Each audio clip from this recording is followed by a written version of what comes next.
البدع والأهواء، أهل البدع العقائدية وأهل البدع السياسية. نقول بيننا وبينكم السلف، بيننا وبينكم الكتب، كان فيقول البدع بيننا وبينكم. بسم الله الرحمن الرحيم. الحمد لله رب العالمين، والصلاة والسلام على رسوله الأمين وعلى آله وأصحابه ومن تبعهم بإحسان إلى يوم الدين. أما بعد.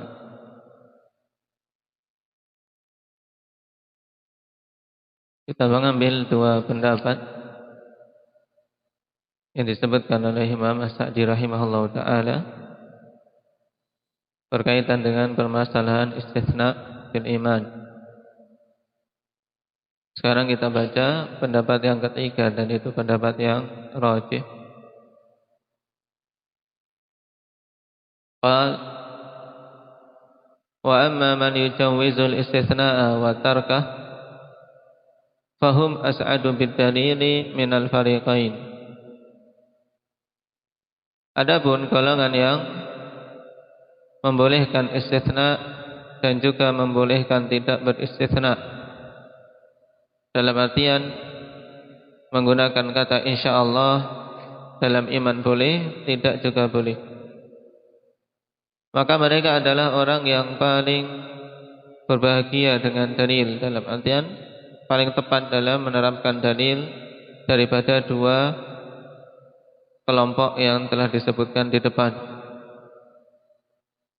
Wa khairul umuri awsatuha, dan sebaik-baik perkara adalah pertengahannya.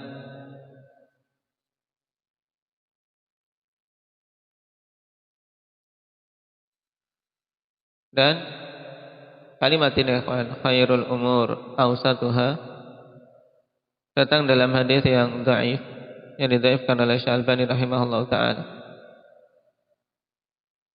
dan telah sahih riwayat yang menisbahkan perkataan ini kepada Wahab bin Munabbih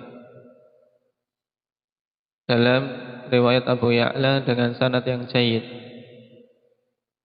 Khairul umur awsatuha. Nah, bagaimana perinciannya?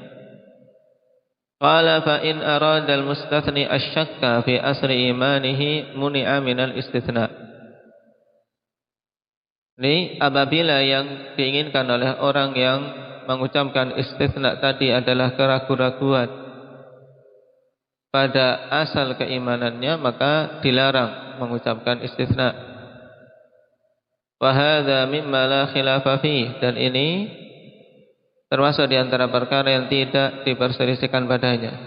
Kenapa? Karena tidak boleh ada keraguan-raguan. Kalau mengatakan ana mu'minun insyaallah, tapi maksudnya ragu-ragu pada asal keimanannya, maka tidak diterima. Tidak boleh. Imannya juga tidak diterima. Kenapa? Karena tidak dikatakan iman kalau orang yang ragu-ragu. Baik.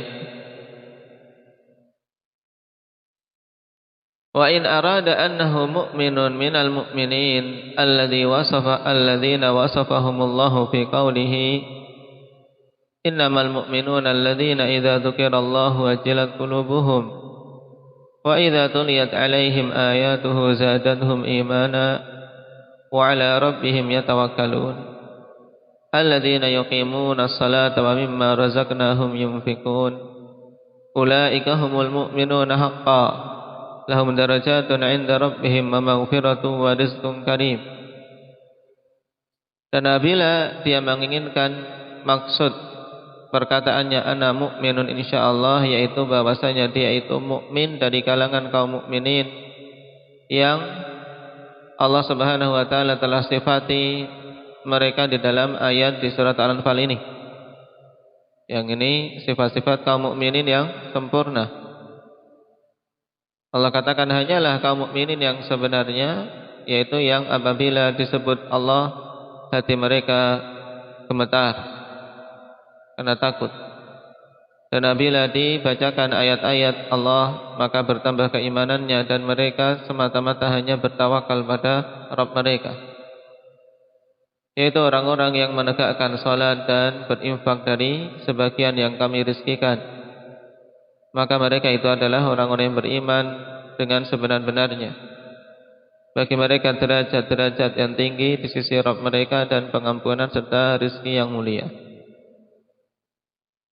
Wa fi qaulihi ta'ala, dan juga apabila dimaksud adalah mukmin yang terkandung dalam ayat innamal mu'minuna alladzina amanu billahi wa rasulihi thumma lam yartabu wa jahadu bi amwalihim wa anfusihim fi sabilillah ulaika humus shadiqun fal istithna'u hina idzin jaiz.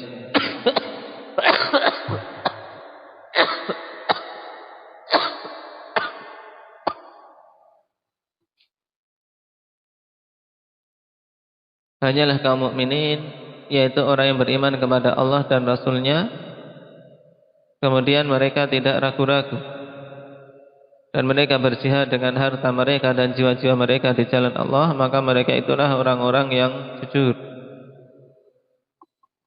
Nah, kalau yang dimaksud dengan mukmin seperti ini, maka istisna ketika itu dibolehkan. Istisna ketika itu dibolehkan. Wa kadzalika man istathna wa arada adama ilmihi bil aqibah. Demikian pula orang yang mengucapkan istisna dan menginginkan maksud istisna itu adalah tidak tahunya dia tentang hasil akhir kehidupannya, tentang akhir kehidupannya. Nah, maka ini juga disyariatkan mengucapkan insyaallah. Wa kadzalika man istathna ta'liqan lil amri bi masyiatillah la syakkan fi imani. Demikian pula masuk kategori jaiz yang mengucapkan istisna maksudnya adalah dengan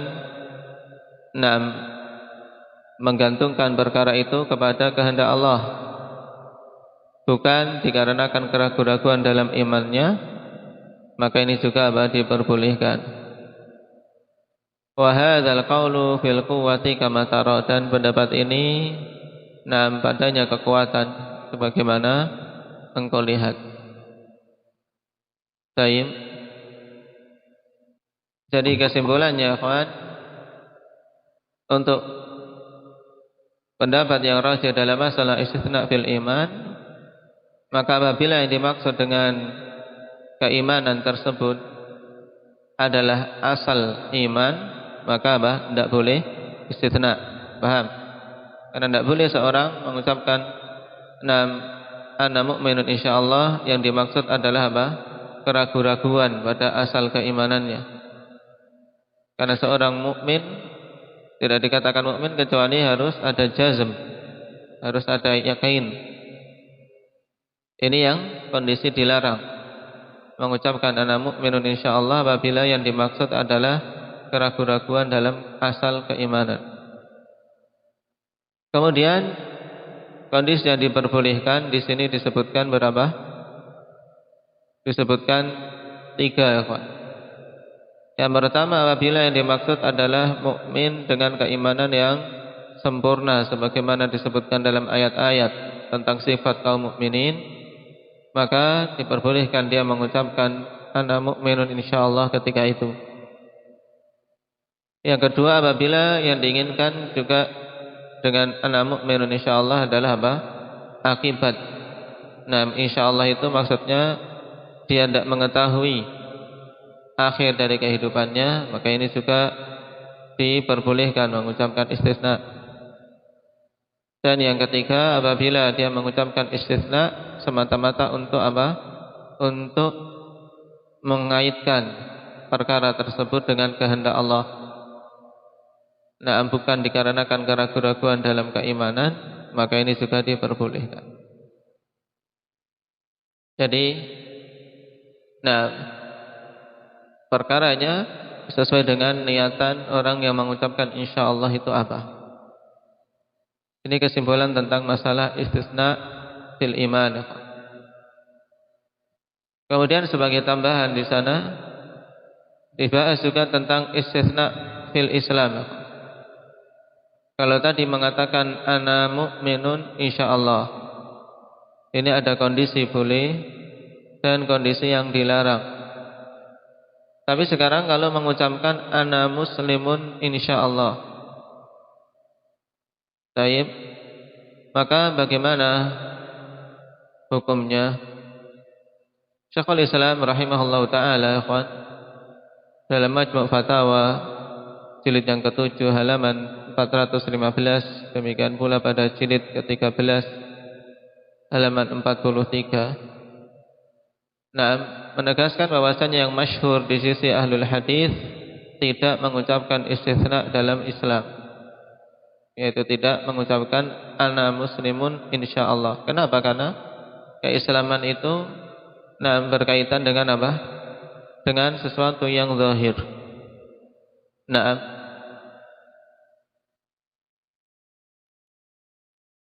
Karena apa? Karena dalam kondisi tersebut dia harus secara pasti mengatakan ketundukannya dan berserah dirinya kepada Allah. Secara apa? Secara hukum-hukum syar'i, memang dia seorang yang tunduk kepada hukum Islam.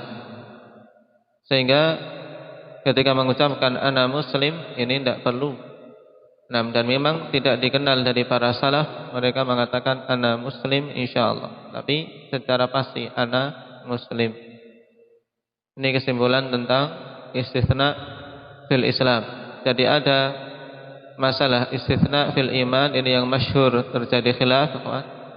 Adapun tentang istisna fil Islam, maka ini yang masyhur di kalangan ahli hadis yaitu tidak mengucapkan istisna.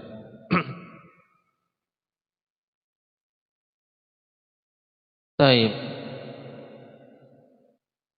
Qala al-Imam Tahawi rahimahullahu taala, wa jami'u ma sahha an Rasulillah sallallahu alaihi wasallam min asy-syar'i wal bayani kulluhu haqqun. Kita masuk pada perkataan beliau berikutnya. Dan semua perkara yang sahih dari Rasulullah sallallahu alaihi wasallam berupa syariat maupun penjelasan semuanya adalah hak. Qala yushiru Syekh rahimahullah bidzalika ila ar-raddi 'ala al-Jahmiyyati wal Mu'attilati wal Mu'tazilati war Rafidhah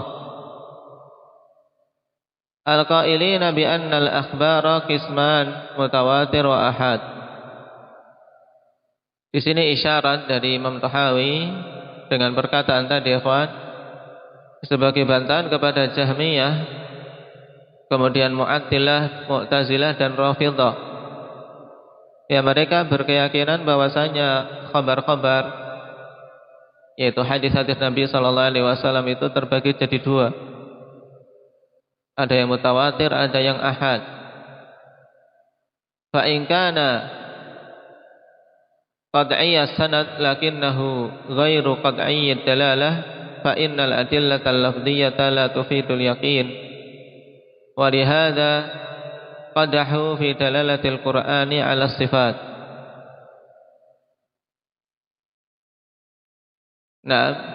Adapun mutawatir di sisi mereka, walaupun secara sanadnya qad'i, akan tapi secara penunjukannya tidak qad'i. Karena dalil-dalil lafaz menurut mereka tidak memberikan faidah keyakinan. Oleh karena itulah mereka mencela penunjukan ayat-ayat Al-Quran tentang sifat-sifat Allah. Ini siapa? Jahmiyah dan teman-teman yang disebutkan tadi.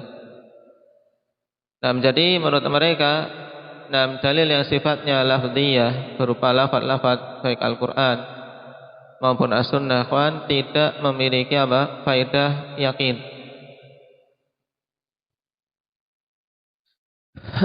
Tapi dalil yang akli, yang sesuai dengan akal, itulah yang memberikan faedah yakin menurut mereka.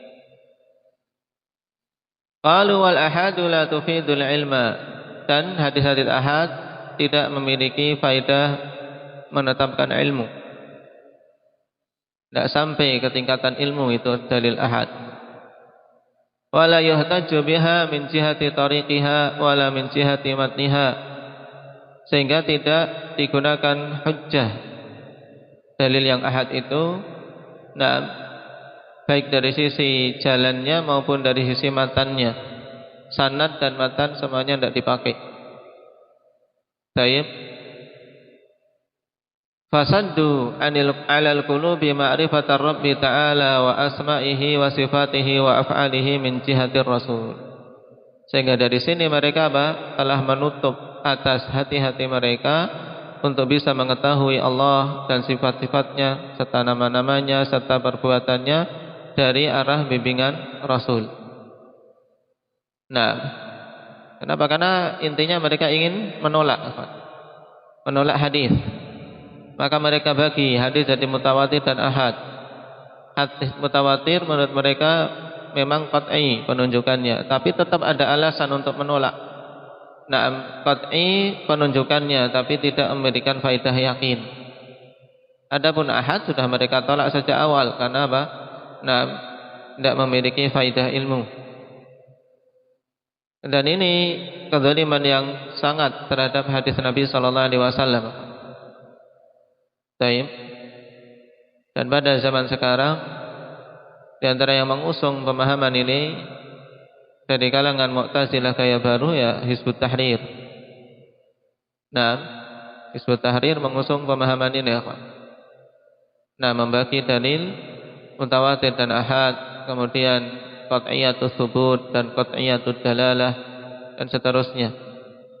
Yang intinya mengembalikan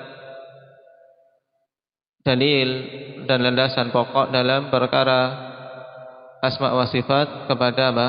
Kepada akal semata. Jadi mereka tutup pintu untuk mencapai kebenaran dari arah Rasul. Maka bagaimana bisa mencapai kebenaran? Wa ahallun nas ala qadaya wahmiyah wa muqaddimatin khayaliyah wa sammauha qawati' aqliyah wa barahin yaqiniyah. Dan mereka memindahkan manusia dari apa? Dari bimbingan Rasul menuju kepada apa? Qadaya wahmiyah, yaitu hal-hal yang sifatnya hanya sekedar apa? Bayang-bayang tidak jelas. Dan muqaddimah khayalan, yaitu kaidah-kaidah hasil apa? Khayal mereka. Dan mereka namakan lihat dengan apa? Qawati' aqliyah, yaitu dalil-dalil akli yang pasti, yang yakin, dan bukti-bukti yang yakin. Nah, inilah syaitan, ikhwan, ketika ingin memalingkan seorang dari jalan yang hak. Baik, ditutup jalan untuk mengetahui al-haq, yaitu dari jalan sunnah. Jalan sunnah ditutup, jalan untuk bisa menerima dalil ditutup, sehingga tidak usah dalil-dalil. Yang penting sesuai akal atau tidak. Naam, wa hiya fit tahqiq kasarabin biqi'ati yastabuhu adh-dhama'anu ma'a hatta idza ja'ahu lam yajidhu syai'a wa wajadallaha 'indahu fawaffahu hisabah wallahu sari'ul hisab. Dan kaidah-kaidah yang mereka munculkan itu pada hakikatnya ketika dicek hanyalah ibarat seperti fata morgana. Fata morgana di suatu dataran yang tandus panas, dikira orang yang kehausan itu ibarat air. Kemudian ketika dia datangi tidak dapati apa-apa. Nah, dan Allah Subhanahu wa taala akan menyempurnakan hisab bagi mereka. Aw kadulumatin fi bahril lujji yaghshahu mawjun min fawqihi sahab dulumatun ba'duha fawqa ba'din idza akhraja yadahu lam yakad yaraha wa man lam yaj'alillahu lahu nuran fama lahu min nur. Atau perumpamaan yang lain bagi mereka itu seperti orang yang apa? Yang berada dalam kegelapan yang bertingkat-tingkat. Kegelapan yang apa? Berlipat-lipat. Baik, seperti yang berada di tengah lautan, dengan ombak yang deras, kemudian apa? Kegelapan malam, kemudian awan yang pekat, semuanya gelap. Tidak bisa melihat apa-apa. Nah, siapa saja yang tidak Allah berikan baginya cahaya, maka dia tidak akan mendapati cahaya. Ini perumpamaan bagi ahli batil, yang mereka menganggap kebatilan mereka sebagai suatu dalil, sebagai suatu kaidah yang diikuti sebagai jalan keselamatan. Qala wa min al-ajab annahum qaddamuha ala nususil wahyi wa azalu li ajriha nusus. Dan termasuk di antara hal yang sangat mengherankan, di mana mereka mengedepankan dalil-dalil akli yang sekedar khayalan itu di atas nas-nas wahyu.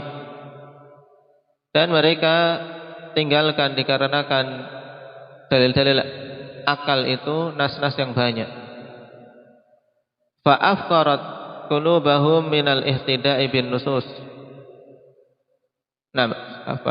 Fa'aqfarat ya. Dengan qaf dulu ya. Fa'aqfarat qulubuhum minal ihtida'i bin nusus. Wa lam yadfaru bil uquli as-sahihati al-muayyidah bil fitrati salimah wan nususi an-nabawiyah. Baik. Sehingga hati-hati mereka itu gersang, seperti dataran yang tandus, tidak ada air. Gersang dari upaya mencari hidayah dengan nas, tidak mau mengambil dalil. Sehingga mereka pun tidak bisa mendapatkan akal yang sehat, yang dikuatkan dengan fitrah yang selamat dan nas-nas nabawi. Walau hakkamu nususal wahyi lafazu bil ma'qulis sahih al muwafiq lil fitratis salimah. Dan seandainya saja mereka mau berhukum dengan nas-nas wahyu, maka tentu mereka akan beruntung untuk bisa mencapai sesuatu yang sesuai dengan akal yang sehat dan mencocoki fitrah yang selamat. Ini jelas ikhwan, karena tidak akan mungkin bertentangan akal sehat dengan dalil yang sahih. Bal kullu fariqin min arbabil bid'ah ya'ridu an-nususa ala bid'atih wa ma dhannahu ma'qulan fama wafaqahu qala innahu muhkam wa qabilahu wahtajja bihi wa ma khalafahu qala innahu mutasyabih thumma raddah. Dan kemudian di paragraf ini disimpulkan ikhwan, bahkan semua kelompok dari penganut kebid'ahan, maka dia paparkan nas-nas atas kebid'ahannya. Jadi nas itu dihukumi dengan kebid'ahan mereka, bukan kebid'ahan itu dihukumi dengan nas yang datang. Tapi mereka yakini dulu kebid'ahan, kemudian datang nas dipaparkan pada kebid'ahan tadi, yang mereka sangka itu sebagai ma'qul, hal yang sesuai akal, dan mencocokinya dikatakan muhkam, diterima dan dijadikan hujjah. Tapi yang menyelisihi kebid'ahannya, maka cari jalan untuk menolak, dikatakan itu mutasyabih, sesuatu yang tidak jelas, kemudian dia tolak. Wasamma raddahu tafwidan, maka dia tolak, kemudian dia namakan penolakan itu sebagai tafwid. Ada saja alasannya. Menolak dalil akan dicela oleh awamun nas yang fitrahnya selamat. Kalian kok menolak dalil, Al-Quran kok ditolak, sunnah ditolak. Cara untuk menolaknya, mereka terima lafadznya, tapi mereka mereka tiadakan maknanya. Ini yang disilakan dengan tafwid, dalam artian ya ini Al-Quran, tapi maknanya kita kembalikan pada Allah. Kita tidak tahu maknanya. Ini kan sama saja menolak penunjukan dari dalil. Sehingga semua Al-Quran ya ibaratnya cuma lafaz-lafaz tanpa makna, hadis lafaz tanpa makna. Sehingga ini jelas penolakan terhadap nas. Atau jalan yang lain, au harrafah, atau dia ubah makna ke makna yang lain. Wa samma tahrifahu ta'wilan, kemudian menamakan tahrif yang batil ini dengan nama yang punya kemungkinan bagus, dengan takwil. Dia namakan takwil karena takwil ikhwan punya makna yang bagus. Makna apa? Takwil bisa bermakna tafsir. Nah, makanya dulu ulama mutaqaddimun mengarang kitab tafsir mereka dinamakan takwilul Quran. Baik. Maksudnya tafsir. Makanya istilah takwil memiliki dua makna, makna yang hak bermakna tafsir dan makna yang dibenci yaitu bermakna tahrif. Nah, akhirnya ahlul bidah menggunakan istilah yang masih bisa diterima manusia, dinamakan takwil. Walidzalika ishtadda inkaru ahli sunnati alaihim. Oleh karena itulah sangat keras pengingkaran ahli sunnah terhadap mereka ini. Dan sehingga terus ikhwan di dalam kitab-kitab akidah dibeberkan kebebrokan pemahaman Jahmiyah maupun Mu'tazilah ataupun Rafidhah maupun Mu'attilah. Nah, karena itulah sangat mengherankan kalau pada zaman ini muncul kemudian mereka-mereka yang membela Rafidhah, menganggap Rafidhah sebagai apa? Saudaranya. Bahkan Rafidhah bukan termasuk dalam cakupan Islam lagi. Mereka sudah Sudah dalam lingkaran kekafiran, golongan orang-orang kafir. Dan permusuhan antara ahli sunnah dengan Rafidhah antara Islam dan kufur.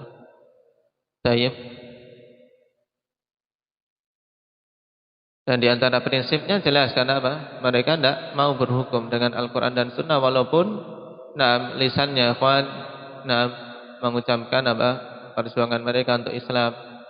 Al-maut li Amerika, al-maut li Israel, an-nasru lil Islam. Ini syiar mereka, syiar Rafidhah Yaman. Di bendera-bendera mereka yaitu tempel. Dan sekarang pun di pintu Masjid Dammaj dulu dipampang tempelan pamflet itu. Al-maut li Amerika, al-maut li Israel. Pertolongan untuk Islam, tapi mereka sebenarnya antek-antek orang-orang kufar, baik kalangan Yahudi maupun yang lain, untuk menghancurkan Islam dari dalam.